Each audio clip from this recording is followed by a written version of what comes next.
ସମସ୍ତଙ୍କୁ ADS knowledge ପଏଣ୍ଟରେ ସ୍ୱାଗତ। ମୁଁ ଆପଣଙ୍କର ପ୍ରିୟ ଡିକେ ସାର୍।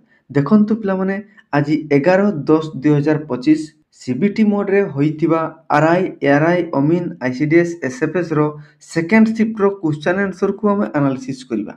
ଆନାଲିସିସ୍ କରିବା ପୂର୍ବରୁ ଯେଉଁମାନେ ନୂଆ କରିକି ଆସିଛନ୍ତି ସେମାନେ ଚ୍ୟାନେଲଟିକୁ ସବସ୍କ୍ରାଇବ୍ କରିବା ସହିତ ବେଲ୍ ଆଇକନ୍ର ଅଲ୍ ନୋଟିଫିକେସନ୍ ଅନ୍ କରିଦେବେ। କାହିଁକିନା ମୁଁ ପ୍ରତ୍ୟେକ ଦିନ ଏଇ ଟାଇପ୍ର ସିଫ୍ଟ ୱାଇଜ୍ କ୍ୱେଶ୍ଚନ୍ ଆନ୍ସରକୁ ଆନାଲିସିସ୍ କରିଥାଏ। ତେଣୁକରି ଭିଡ଼ିଓ ଛାଡ଼ୁ ଛାଡ଼ୁ ସିଧାସଳଖ ଆପଣମାନଙ୍କର ମୋବାଇଲକୁ ନୋଟିଫିକେସନ୍ଟି ଚାଲିଯିବ ପିଲାମାନେ। ତେଣୁକରି କିଛି ଅସୁବିଧା ହେବ ନାହିଁ, ଡରିବାର କିଛି ନାହିଁ ପିଲାମାନେ। ଚାଲନ୍ତୁ ବିଳମ୍ବ ନ କରି ଆରମ୍ଭ କରିବା। ଓକେ, ଦେଖନ୍ତୁ ଆପଣମାନଙ୍କ ପାଇଁ ନମ୍ବର 1 କ୍ୱେଶ୍ଚନ୍ କ'ଣ ରହିଛି।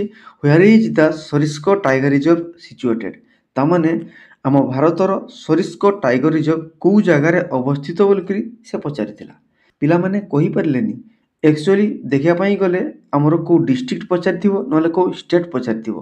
ଠିକ୍ ଅଛି, ମୁଁ ଡିଟେଲ୍ ଆଲୋଚନା କରିଦେଉଛି, କିଛି ଅସୁବିଧା ହେବ ନାହିଁ। ଦେଖନ୍ତୁ, ଯଦି ଡିଷ୍ଟ୍ରିକ୍ଟ ପଚାରେ ତାହେଲେ ଆମର ଆଲୱାର ଡିଷ୍ଟ୍ରିକ୍ଟ ହେଇଯିବ। ଯଦି କେଉଁ ରାଜ୍ୟ ପଚାରେ ତାହେଲେ ରାଜସ୍ଥାନ ରାଜ୍ୟ ହେଇଯିବ। ବୁଝିଗଲେ? ପୁରା କ୍ଲିଅର। ଆଉ ଏକ୍ସଟ୍ରା ଫ୍ୟାକ୍ଟ ଜାଣି ରଖନ୍ତୁ, ଯଦି ସରିସ୍କ ଟାଇଗର ରିଜର୍ଭ କେବେ ସ୍ଥାପିତ ହୋଇଥିଲା ବୋଲି ପଚାରେ ତାହେଲେ ଆମର 1979 ମସିହାରେ ସରିସ୍କ ଟାଇଗର ରିଜର୍ଭ ସ୍ଥାପନ ହୋଇଥିଲା। ଓକେ, ଆଉ ଏକ୍ସଟ୍ରା ଫ୍ୟାକ୍ଟ ଜାଣି ରଖନ୍ତୁ, ଆମର ଏଇ ଯେଉଁ ସରିସ୍କ ଟାଇଗର ରିଜର୍ଭ ସେ ହେଉଛି ଆମର ଆରାବଳୀ ପାହାଡ଼ର ଏକ ଅଂଶ ବିଶେଷ। ଇଏ ଥିଲା ଆପଣମାନଙ୍କର ଏଇ ସିଫ୍ଟର କ୍ୱେଶ୍ଚନ୍ର ଆନ୍ସର। ଆଗାମୀ ସିଫ୍ଟରେ ଆଉ କ'ଣ ପଚାରିପାରେ ନା ରାଜସ୍ଥାନରେ କ'ଣ କ'ଣ ନ୍ୟାସନାଲ୍ ପାର୍କ ଅଛି ସେ ବିଷୟରେ ମଧ୍ୟ ଟିକେ ଜାଣିନେବା, ତା ଭିତରୁ ମଧ୍ୟ ପଚାରିପାରେ। ଦେଖନ୍ତୁ, ରାନ୍ଥମ୍ବୋର ନ୍ୟାସନାଲ୍ ପାର୍କ ଆପଣମାନଙ୍କର ରାଜସ୍ଥାନ ରାଜ୍ୟରେ ଅବସ୍ଥିତ। ଡେଜର୍ଟ ନ୍ୟାସନାଲ୍ ପାର୍କ ରାଜସ୍ଥାନରେ ଅଛି। କିଓଲାଡୁ ନ୍ୟାସନାଲ୍ ପାର୍କ ମଧ୍ୟ ରାଜସ୍ଥାନରେ। ବୁଝିଗଲେ? ପୁରା କ୍ଲିଅର। ଚାଲନ୍ତୁ ଏମିତି ଆନାଲିସିସ୍ କରିକି ଆମେ ପରବର୍ତ୍ତୀ ପ୍ରଶ୍ନକୁ ଦେଖିବା। ଓକେ, ନମ୍ବର 2 କ'ଣ କହୁଛି? Which political party won West Bengal by election on June 2025? ପ୍ରଥମେ ଜାଣନ୍ତୁ ବାଇ ଇଲେକ୍ସନ୍ଟିଏ କ'ଣ। ଆପଣମାନେ ସମସ୍ତେ ଜାଣିଛନ୍ତି ବାଇ ଇଲେକ୍ସନ୍ ବିଷୟରେ। ତଥାପି ମୁଁ କହି ରଖୁଛି, ଯେକୌଣସି ବି ଏମ୍ଏଲ୍ଏ କିମ୍ବା ଏମ୍ପି ତାଙ୍କର କନଷ୍ଟିଚୁଏନ୍ସିର କ'ଣ ହେଇଥିବ ନା ମେମ୍ବରସିପ୍ ହଟିଯିବ, ନହେଲେ ସେମାନେ ଡେଡ୍ ହେଇଯାଇଥିବେ ବା ସେମାନେ କ'ଣ ହେଇଥିବେ ନା ରିଜାଇନ୍ ଦେଇଥିବେ। ତାମାନେ ତାଙ୍କର ମଣ୍ଡଳୀ ବା କନଷ୍ଟିଚୁଏନ୍ସି ଭେକେନ୍ସି ଥିଲେ ସେ ଜାଗାରେ ଜେନେରାଲ ଇଲେକ୍ସନ୍ ନ ହେଇକିରି ଜେନେରାଲ ଇଲେକ୍ସନ୍ ପର୍ଯ୍ୟନ୍ତ ଆଉ ଗୋଟେ ଇଲେକ୍ସନ୍ ହେଇଥାଏ। ସେଇ ଇଲେକ୍ସନ୍ଟାକୁ ଆମର ବାଇ ଇଲେକ୍ସନ୍ କୁହନ୍ତି। ପୁରା ବୁଝିଗଲେ ପିଲାମାନେ? ତାହେଲେ ପିଲାମାନେ ଏହି କ୍ୱେଶ୍ଚନ୍ରେ ଆପଣମାନଙ୍କୁ କ'ଣ ପଚାରିଥିଲା ନା ପଶ୍ଚିମବଙ୍ଗରେ ଜୁନ୍ ମାସ 2025ରେ ଗୋଟେ ବାଇ ଇଲେକ୍ସନ୍ ହେଇଥିଲା। ସେଇ ବାଇ ଇଲେକ୍ସନ୍ରେ କେଉଁ ପଲିଟିକାଲ ପାର୍ଟି ୱିନ୍ କରିଥିଲା? ଦେଖନ୍ତୁ, ଟିଏମ୍ସି ପାର୍ଟି ମାନେ ସେଠିକାର ଯେଉଁ ମମତା ବାନାର୍ଜୀଙ୍କ ପ୍ରେସିଡେନ୍ସିରେ ବା ତାଙ୍କର ଲିଡରରେ ଗୋଟେ ପାର୍ଟି, ତା ନାଁ ହେଉଛି ତୃଣମୂଳ କଂଗ୍ରେସ। ସେଇ ତୃଣମୂଳ କଂଗ୍ରେସ ସେଠିକାର ୱିନ୍ କରିଥିଲା। ବୁଝିପାରିଲେ? ଏକ୍ସଟ୍ରା ଫ୍ୟାକ୍ଟ ଜାଣି ରଖନ୍ତୁ, କେଉଁଠି ହେଇଥିଲା, କେଉଁ ଜିଲ୍ଲାରେ ହେଇଥିଲା? ନଡ଼ିଆ ଡିଷ୍ଟ୍ରିକ୍ଟରେ ହେଇଥିଲା। ନଡ଼ିଆ ଡିଷ୍ଟ୍ରିକ୍ଟର କାଲିଗଞ୍ଜ ବୋଲିକରି ଗୋଟେ ଜାଗା ଅଛି ବା ଗୋଟେ ମଣ୍ଡଳୀ କନଷ୍ଟିଚୁଏନ୍ସି, ସେଠିକାର ଏମ୍ଏଲ୍ଏ ସିଟ୍ ଭେକେନ୍ସି ଥିବାରୁ ପୁଣି ସେଥିରେ ବାଇ ଇଲେକ୍ସନ୍ ହେଇଥିଲା। ଆଗାମୀ ସିଫ୍ଟରେ ପଚାରିପାରେ ଓଡ଼ିଶାରେ କେଉଁ ଜାଗାରେ ବାଇ ଇଲେକ୍ସନ୍ ହେବ। ଦେଖନ୍ତୁ, ଓଡ଼ିଶାରେ ନୂଆପଡ଼ା ଗୋଟେ ଜିଲ୍ଲା ଅଛି, ଆପଣମାନେ ସମସ୍ତେ ଜାଣିଛନ୍ତି। ସେଇ ନୂଆପଡ଼ା ଜିଲ୍ଲାର ଜଣେ ବିଜେଡି ଏମ୍ଏଲ୍ଏ ରାଜେନ୍ଦ୍ର ଢୋଲାକିଆ ତାଙ୍କର ମୃତ୍ୟୁ ହୋଇଯାଇଛି। ତେଣୁକରି ତାଙ୍କର ସିଟ୍ ବା ତାଙ୍କର ସେଇ ବିଧାନମଣ୍ଡଳୀ ସିଟ୍ଟିଏ ଆପଣମାନଙ୍କର ଭେକେନ୍ସି ଅଛି, ସେଥିରେ ମଧ୍ୟ ବାଇ ଇଲେକ୍ସନ୍ ହେବ। ମନେ ରଖିଥାନ୍ତୁ। ବୁଝିପାରିଲେ ପିଲାମାନେ? ଚାଲନ୍ତୁ ପରବର୍ତ୍ତୀ ପ୍ରଶ୍ନକୁ ଦେଖିବା। Number 3, which river originated from Odisha? ଏଇଭଳିଆ କ୍ୱେଶ୍ଚନ୍ସ ବାରମ୍ବାର ଆସିଥାଏ ଆଉ ବହୁତ ଇମ୍ପୋର୍ଟାଣ୍ଟ କ୍ୱେଶ୍ଚନ୍ସ, ବହୁତ ବ୍ୟୁଟିଫୁଲ୍ କ୍ୱେଶ୍ଚନ୍ ପିଲାମାନେ। ଓଡ଼ିଶା ଜୋଗ୍ରାଫି ସେକ୍ସନରୁ କ'ଣ ପଚାରିଥିଲା ନା ଓଡ଼ିଶାରୁ କେଉଁ ନଦୀ ଗୁଡ଼ିକ ବା କେଉଁ ନଦୀଟିଏ ଉତ୍ପତ୍ତି ହେଇଛି?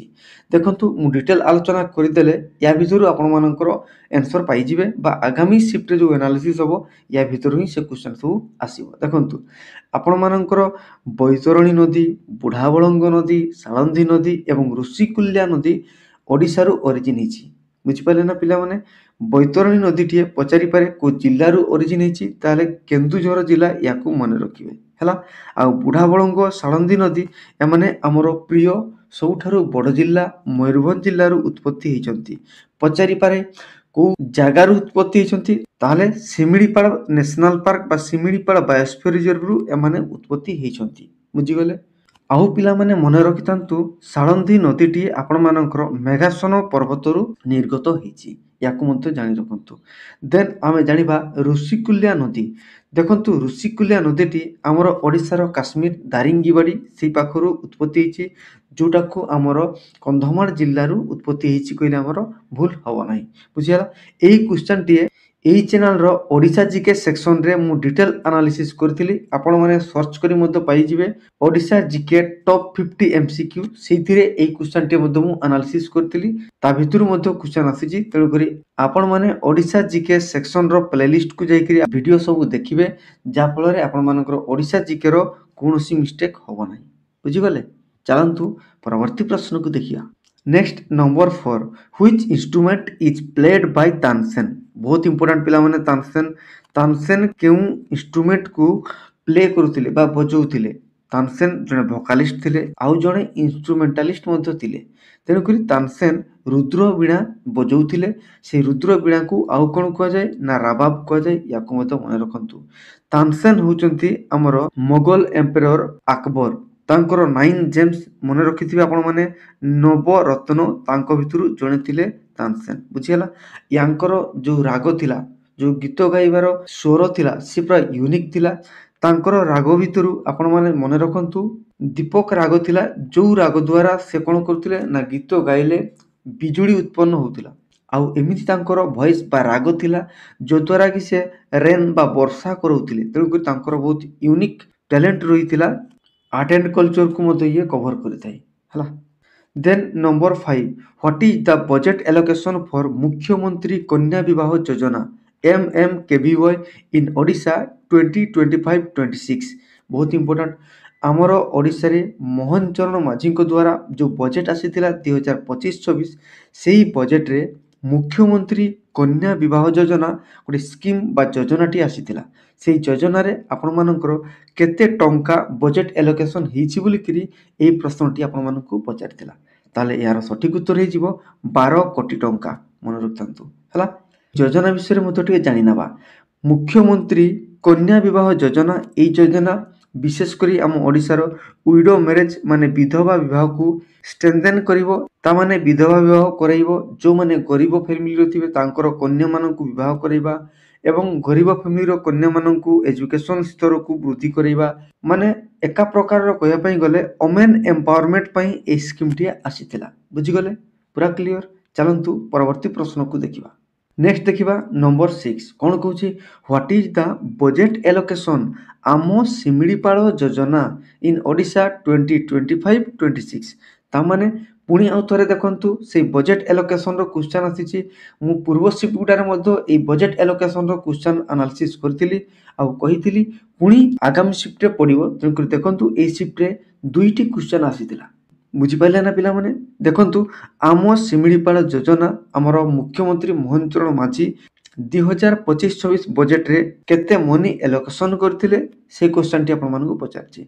यार सठिक उत्तर हे जिवो 50 कोटी टंका। मन रखन्तु आम सिमिलीपाल योजना, ए योजनाटी मुख्यतः मयूरभंज जिला पई उद्दिष्ट। काहे कि ना सिमिलीपाल जो रीजन रहिछि, अंचल रहिछि, सेठिकार इको टूरिज्म, कल्चरल टूरिज्म एवं ट्राइबल एम्पावरमेंट पई गोटे योजना आसीछि। से योजनाटी होछि आम सिमिलीपाल योजना। मन रखन्तु बहुत इंपोर्टेंट सिमिलीपाल आपण मानक पई।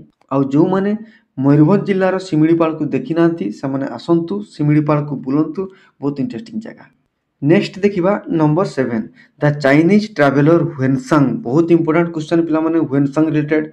केम to India during the reign of dash. ता माने चीन परिव्राजक ह्वेनसांग आम भारत को आसीथिले। भारत को आसीबा समय रे भारतर राजा किए थिले बा कहार शासन चलीथिला बोली करी से पचारथिला। सेही चीन परिव्राजक ह्वेनसांग हर्षवर्धन को शासन समय रे से आसीथिले।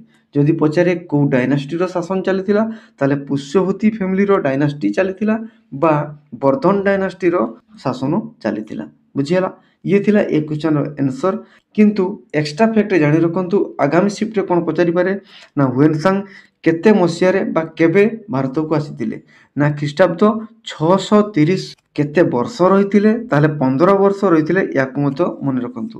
ଆଉ ଜାଣି ରଖନ୍ତୁ ଏଇ ହ୍ୱେନସାଂ ଆମ ଭାରତରେ ସେତେବେଳକୁ ନାଳନ୍ଦା ବିଶ୍ୱବିଦ୍ୟାଳୟରେ ସେ ମଧ୍ୟ ଅଧ୍ୟୟନ କରିଥିଲେ, ୟାକୁ ମଧ୍ୟ ମନେ ରଖନ୍ତୁ। ତେଣୁକରି ଆପଣମାନେ ଭାବନ୍ତୁ ଆମ ଭାରତ ଏଜୁକେସନ ସ୍ତରରେ କେତେ ଉପରେ ଥିଲା, କାହିଁକି ନା ବିଦେଶରୁ ମଧ୍ୟ ଲୋକ ଆସୁଥିଲେ ଏଠାକୁ ପାଠ ପଢ଼ିବା ପାଇଁ। ବୁଝିପାରିଲେ ନା ପିଲାମାନେ? ଠିକ୍ ସେହିପରି ଆଉ ଜଣେ ଚୀନ ପରିବ୍ରାଜକ ଆସିଥିଲେ, ତା ନାଁ ହେଉଛନ୍ତି ଫାଇଏନ୍। ସେ କାହାର ସମୟରେ ଆସିଥିଲେ? ସେ ଚନ୍ଦ୍ରଗୁପ୍ତ ଦ୍ୱିତୀୟ ସମୟରେ ଆସିଥିଲେ, ୟାକୁ ମଧ୍ୟ ମନେ ରଖନ୍ତୁ। ବୁଝିପାରିଲେ? ବହୁତ ଇମ୍ପୋର୍ଟାଣ୍ଟ, ୟା ରିଲେଟେଡ୍ର କ୍ୱେଶ୍ଚନ୍ସ ଆଗାମୀ ଶିଫ୍ଟରେ ଆପଣମାନଙ୍କର ଆସିପାରେ। Okay, then number 8, which city has highest air pollution in India 2025? ଭାରତର ସବୁଠାରୁ ଅଧିକ ବାୟୁ ପ୍ରଦୂଷିତ ହୋଇଥିବା ସହରର ନାମ କ'ଣ ଆକର୍ଡିଂ ଟୁ 2025, ମାନେ 2025 ମସିହା ଅନୁସାରେ? ତେଣୁକରି ସଠିକ୍ ଉତ୍ତର ହେଇଯିବ ଆପଣମାନଙ୍କର ଦିଲ୍ଲୀ। ଦିଲ୍ଲୀରେ ବହୁତ ମାତ୍ରାରେ ଏୟାର ପଲ୍ୟୁସନ୍ ହେଇଥାଏ। ଆପଣମାନେ ନ୍ୟୁଜ୍ରେ ମଧ୍ୟ ପାଉଥିବେ, ଏଇ ଦିୱାଲିରେ ମଧ୍ୟ ଆପଣମାନଙ୍କର ଏୟାର ପଲ୍ୟୁସନ୍ ଏତେ ମାତ୍ରାରେ ହେଇଯାଏ କି ସେଠିକାର କଲେଜ ସ୍କୁଲ ଏଇମାନଙ୍କରେ କ'ଣ ହୁଏ ନା ଛୁଟି ଘୋଷଣା ହେଇଥାଏ ଏଇ କେବଳ ଏୟାର ପଲ୍ୟୁସନ୍ ପାଇଁ। ବୁଝିହେଲା? ବହୁତ ମାତ୍ରାରେ ଆକ୍ସିଡେଣ୍ଟ ମଧ୍ୟ ହେଇଥାଏ, ରୋଡ଼ ଆକ୍ସିଡେଣ୍ଟ ହେଇଥାଏ, ଆଉ ବିଭିନ୍ନ ପ୍ରକାରର ବାୟୁ ସଂକ୍ରମିତ ରୋଗ ମଧ୍ୟ ହେଇଥାଏ। ବୁଝିପାରିଲେ? ଏକ୍ସଟ୍ରା ଫ୍ୟାକ୍ଟ ଜାଣି ରଖନ୍ତୁ, ଲିଷ୍ଟ ଏୟାର ପଲ୍ୟୁଟେଡ୍ ସିଟି ହେଉଛି ଆପଣମାନଙ୍କର ଏଜୁଆଲ, ଯେଉଁଟାକି ମିଜୋରାମର ସିଟି ବା ମିଜୋରାମର ରାଜଧାନୀ ମଧ୍ୟ କୁହାଯାଏ। ଓକେ, ଦେନ୍ ଆମେ ଜାଣିବା କ୍ଲିନେଷ୍ଟ ସିଟି ଇନ୍ଦୋରକୁ କୁହାଯାଏ, ୟାକୁ ମଧ୍ୟ ମନେ ରଖିବେ। ବୁଝିପାରିଲେ ପିଲାମାନେ? ନେକ୍ସଟ ଦେଖିବା ନମ୍ବର 9, କ'ଣ କହୁଛି ନା who became the president of India national congress in 1888? ତାମାନେ ଆମର ଇଣ୍ଡିଆନ୍ ନ୍ୟାସନାଲ କଂଗ୍ରେସର 1988 ମସିହାରେ ଗୋଟେ ସେସନ୍ ହେଇଥିଲା। ସେଇ ସେସନ୍ରେ କିଏ ଅଧ୍ୟକ୍ଷତା କରିଥିଲେ? ଦେଖନ୍ତୁ ୟାର ସଠିକ୍ ଉତ୍ତର ହେଇଯିବ ଜର୍ଜ ୟୁଲେ। ଇଏ ଥିଲା ଏଇ ସିଫ୍ଟର କ୍ୱେଶ୍ଚନ୍ ଆନ୍ସର। କିନ୍ତୁ ଆଗାମୀ ସିଫ୍ଟରେ କ'ଣ ପଚାରିବ ନା ଇଣ୍ଡିଆନ୍ ନ୍ୟାସନାଲ କଂଗ୍ରେସର ସେସନ୍ ବା ତାର ପ୍ରେସିଡେଣ୍ଟ କିଏ? ମୁଁ ପୂର୍ବରୁ ଆଲୋଚନା କରିଥିଲି, 8 ତାରିଖ ପାଖରୁ ୟାର ଆନାଲିସିସ୍ କରିଥିଲି। ଦେଖନ୍ତୁ ତା ରିଲେଟେଡ୍ର କ୍ୱେଶ୍ଚନ୍ ସବୁ ଆସୁଛି। ତେଣୁକରି ଇଣ୍ଡିଆନ୍ ନ୍ୟାସନାଲ କଂଗ୍ରେସର ସେସନ୍ ଗୁଡ଼ା କେଉଁଠି ହେଉଥିଲା, ତାର ପ୍ରେସିଡେଣ୍ଟ କିଏ ଥିଲେ, ସେଗୁଡ଼ାକୁ ମନେ ରଖନ୍ତୁ। କେବେ ହେଇଥିଲା ତାକୁ ମଧ୍ୟ ମନେ ରଖନ୍ତୁ। ହେଲା, ଏଇ ସେସନ୍ର କ୍ୱେଶ୍ଚନ୍ସ କାହିଁକି ଆସିଲା? କାହିଁକି ନା ଏ ଫାଷ୍ଟ ନନ୍ ଇଣ୍ଡିଆନ୍ ଯିଏକି ପ୍ରେସିଡେଣ୍ଟ ଇଣ୍ଡିଆନ୍ ନ୍ୟାସନାଲ କଂଗ୍ରେସ ସେସନ୍ର ହୋଇଥିଲେ। ବୁଝିପାରିଲେ? ପରୀକ୍ଷାରେ ପଚାରିପାରେ 1888 ମସିହାରେ ଯେଉଁ ଇଣ୍ଡିଆନ୍ ନ୍ୟାସନାଲ କଂଗ୍ରେସର ସେସନ୍ ହେଇଥିଲା ସେଇଟା କେଉଁଠି ହେଇଥିଲା? ଆହ୍ଲାବାଦରେ ହେଇଥିଲା। ଯଦି ଆପଣମାନଙ୍କର ଆହ୍ଲାବାଦ ଅପସନ୍ ନଥାଇପାରେ ତାହେଲେ ପ୍ରୟାଗରାଜ ରହିବ, କାହିଁକି ନା ଯୋଗୀ ଆଦିତ୍ୟନାଥ ଆହ୍ଲାବାଦକୁ ରିନେମ୍ କରିକି ପ୍ରୟାଗରାଜ କରିଛନ୍ତି, ଯେଉଁଟାକି ଆପଣମାନଙ୍କର ଉତ୍ତରପ୍ରଦେଶରେ ଅବସ୍ଥିତ। ହେଲା, ଆଉ ଏଇ ଜର୍ଜ ୟୁଲେ ଇଏ ହେଉଛନ୍ତି ଜଣେ ସ୍କଟିଶ ମାର୍ଚେଣ୍ଟ। ବୁଝିଗଲେ? ଇଏ ଥିଲା ଆପଣମାନଙ୍କର ଜିକେ ସେକ୍ସନର ଆନାଲିସିସ୍। ଏହିପରିକା ପ୍ରତ୍ୟେକ ଦିନ ଜିକେ ସେକ୍ସନର ଆନାଲିସିସ୍ ଦେଖନ୍ତୁ, ନୋଟ୍ କରନ୍ତୁ, ପଢ଼ନ୍ତୁ, ଯାହାଫଳରେ ଆପଣମାନଙ୍କର ଜିକେରେ ସ୍କୋର ଅଧିକା ରହିବ। ଓକେ, ନେକ୍ସଟ ଦେଖିବା ଆମେ ଓଡ଼ିଆ ସେକ୍ସନକୁ। ଓଡ଼ିଆରେ ଜଳର ପ୍ରତିଶବ୍ଦ ପଚାରିଥିଲା। କ'ଣ ହେଇଯିବ? ଜୀବନ, ତୟ, ନୀର, ବାରି, ଉଦକ, ଏଗୁଡ଼ା ହେଉଛି ଜଳର ପ୍ରତିଶବ୍ଦ। ତେଣୁ ପ୍ରତିଶବ୍ଦ ପ୍ରତ୍ୟେକ ସିଫ୍ଟରେ ପଡ଼ୁଛି, ୟାକୁ ପଢ଼ିକି ଯିବେ। ବିପରୀତ ଶବ୍ଦ, ରୂଢ଼ି, ଅନୁଚ୍ଛେଦର 5ଟି କ୍ୱେଶ୍ଚନ୍ ଆସୁଛି ପିଲାମାନେ। ରୂଢ଼ିର ମଧ୍ୟ 2ଟି କ୍ୱେଶ୍ଚନ୍ ଆସୁଛି। ଏକପଦୀକରଣ, ସନ୍ଧି, ଏଇସବୁ କ୍ୱେଶ୍ଚନ୍ ଆସୁଛି। ୟାକୁ ମଧ୍ୟ ଆପଣମାନେ ଓଡ଼ିଆରେ ପ୍ରାକ୍ଟିସ୍ କରିକି ଯାଆନ୍ତୁ, ପଢ଼ିକି ଯାଆନ୍ତୁ। ଓଡ଼ିଆରେ ବହୁତ ଇଜି କ୍ୱେଶ୍ଚନ୍ ଆସୁଛି ପିଲାମାନେ, 20 to 20 କ୍ୱେଶ୍ଚନ୍ସ ଆରାମସେ ଆସିଯିବ। ନିଶ୍ଚୟ ପଢ଼ିକି ଯାଆନ୍ତୁ। ହେଲା, ଦେନ୍ ଆମେ ଇଂଲିଶ ସେକ୍ସନକୁ ଦେଖିବା। ଇଂଲିଶରେ ଆପଣମାନଙ୍କର ଏଣ୍ଟୋନିମ୍, ସିନୋନିମ୍ ପ୍ରତ୍ୟେକ ସିଫ୍ଟରେ ଗୋଟେ ଗୋଟେ ଲେଖାଏଁ କ୍ୱେଶ୍ଚନ୍ ଆସୁଛି। ପ୍ୟାସେଜରେ ଆପଣମାନଙ୍କର 3ଟି କ୍ୱେଶ୍ଚନ୍ ଆସୁଛି। ଟ୍ରାନ୍ସଲେସନର ମଧ୍ୟ କ୍ୱେଶ୍ଚନ୍ ଆସୁଛି ପିଲାମାନେ। PQRS କ୍ୱେଶ୍ଚନ୍ ଆସୁଛି। ଆକ୍ଟିଭ ଭଏସ୍, ପ୍ୟାସିଭ୍ ଭଏସ୍, ଏଗୁଡ଼ାକୁ ମଧ୍ୟ ଦେଖିକି ଯିବେ। ହେଲା, ଦେନ୍ ରିଜନିଂ ସେକ୍ସନକୁ ଯିବା। ରିଜନିଂରେ ଆପଣମାନଙ୍କର ବ୍ଲଡ୍ ରିଲେସନ୍ ପଡ଼ୁଛି। ଡିରେକ୍ସନର କ୍ୱେଶ୍ଚନ୍ ଆସୁଛି ପିଲାମାନେ। ଗୋଟେ କ୍ୱେଶ୍ଚନ୍ ଆସିଥିଲା ଏ ସିଫ୍ଟରେ। ସିରିଜର 2ଟି କ୍ୱେଶ୍ଚନ୍ ଆସୁଛି। ଆଲଫାବେଟ୍ ସିରିଜ୍, ନମ୍ବର ସିରିଜର ଆସୁଛି। ସିଲୋଗିଜିମ୍ର 2ଟି କ୍ୱେଶ୍ଚନ୍ ଆସିଥିଲା। ସିଟିଂ ଆରେଞ୍ଜମେଣ୍ଟର 3ଟି କ୍ୱେଶ୍ଚନ୍ ଆସିଥିଲା ପିଲାମାନେ। କୋଡ଼ିଂ ଡିକୋଡ଼ିଂର ଡାଇସ୍ର କ୍ୱେଶ୍ଚନ୍ ଆସୁଛି। ତେଣୁକରି ରିଜନିଂର ଏଗୁଡ଼ାକ ସବୁ ପ୍ରାକ୍ଟିସ୍ କରିକିରି ଯାଆନ୍ତୁ। ବୁଝିହେଲା ପିଲାମାନେ? ଦେନ୍ ମ୍ୟାଥମେଟିକ୍ସ ସେକ୍ସନକୁ ଯିବା। ମ୍ୟାଥମେଟିକ୍ସରେ ଆପଣମାନଙ୍କର ରେକ୍ଟାଙ୍ଗଲର ଗୋଟେ କ୍ୱେଶ୍ଚନ୍ ଆସିଥିଲା। ସିଲିଣ୍ଡରର ଗୋଟେ କ୍ୱେଶ୍ଚନ୍ ଆସିଥିଲା। ଆପଣମାନଙ୍କର କୋନ୍ର କର୍ଭଡ୍ ସର୍ଫେସ୍ ଏରିଆର କ୍ୱେଶ୍ଚନ୍ ଆସିଥିଲା ପିଲାମାନେ। କମ୍ପାଉଣ୍ଡ ଇଣ୍ଟରେଷ୍ଟ, ସିମ୍ପଲ୍ ଇଣ୍ଟରେଷ୍ଟର 2ଟି କ୍ୱେଶ୍ଚନ୍ ଆସିଥିଲା। ରେସିଓର 2ଟି କ୍ୱେଶ୍ଚନ୍ ଆସିଥିଲା। ସିମ୍ପ୍ଲିଫିକେସନର ମଧ୍ୟ 2ଟି କ୍ୱେଶ୍ଚନ୍ ଆସିଥିଲା। ଡିସ୍କାଉଣ୍ଟର କ୍ୱେଶ୍ଚନ୍ ଆସିଥିଲା। ଲସ୍ ପ୍ରଫିଟ୍ର କ୍ୱେଶ୍ଚନ୍ ଆସିଥିଲା। ତେଣୁକରି ଏଇ ଟପିକ୍ରୁ ନିଶ୍ଚୟ କ୍ୱେଶ୍ଚନ୍ ଆସୁଛି, ଆପଣମାନେ ପଢ଼ିକି ଯାଆନ୍ତୁ। ତା ସହିତ ଟ୍ରିଗୋନୋମେଟ୍ରିକ୍ ଚାପ୍ଟରକୁ ମଧ୍ୟ ଦେଖନ୍ତୁ, କାହିଁକିନା ଟ୍ରିଗୋନୋମେଟ୍ରିରୁ ପ୍ରତ୍ୟେକ ସିଫ୍ଟରେ 2ଟି ଲେଖାଏଁ କ୍ୱେଶ୍ଚନ୍ ଆସୁଛି। ଆଉ ପ୍ରତ୍ୟେକ ଦିନ ଆନାଲିସିସ୍ ଦେଖନ୍ତୁ। ଆନାଲିସିସ୍ ଦେଖିବା ପାଇଁ ହେଲେ ଚ୍ୟାନେଲକୁ ସବସ୍କ୍ରାଇବ୍ କରିଦିଅନ୍ତୁ ଏବଂ ବେଲ୍ ଆଇକନ୍ର ଅଲ୍ ନୋଟିଫିକେସନ୍ ଅନ୍ କରିଦିଅନ୍ତୁ। କାହିଁକିନା ମୁଁ ଭିଡ଼ିଓ ଛାଡ଼ୁ ସିଧାସଳଖ ଆପଣମାନଙ୍କର ମୋବାଇଲକୁ ନୋଟିଫିକେସନ୍ଟିଏ ଚାଲିଯିବ, ଯାହାଫଳରେ ଖୁବ୍ ଶୀଘ୍ର ଆପଣ ଭିଡ଼ିଓଟିକୁ ଦେଖିବେ, ନୋଟ୍ କରିବେ, ପ୍ରାକ୍ଟିସ୍ କରିବେ, ଆପଣମାନଙ୍କର ଏକ୍ଜାମ୍ ଆପଣମାନଙ୍କର ହାତ ମୁଠାରେ ରଖିଦେବେ। ବୁଝିଗଲେ? ଭିଡ଼ିଓକୁ ଲାଇକ୍ କରିବେ ଆଉ ସାଙ୍ଗମାନଙ୍କ ନିକଟକୁ ସେୟାର କରିବେ। PDF ପାଇଁ ୱରିଡ୍ ହେବେ ନାହିଁ। ଡେସ୍କ୍ରିପସନ୍ ବକ୍ସରେ ଲିଙ୍କ୍ ରହିଛି, ସେହି ଲିଙ୍କ୍ ମାଧ୍ୟମରେ ଟେଲିଗ୍ରାମ ଚ୍ୟାନେଲକୁ ଜଏନ୍ କରିପାରିବେ, ନହେଲେ ADS ନଲେଜ୍ ପଏଣ୍ଟ ସର୍ଚ୍ଚ କରି ମଧ୍ୟ ଆପଣ ଟେଲିଗ୍ରାମ ଚ୍ୟାନେଲରେ ଜଏନ୍ କରିପାରିବେ। ବୁଝିଗଲେ? ଆଉ ମତାମତ ଦେବାକୁ ଜମା ଭୁଲିବେନି। ଧନ୍ୟବାଦ।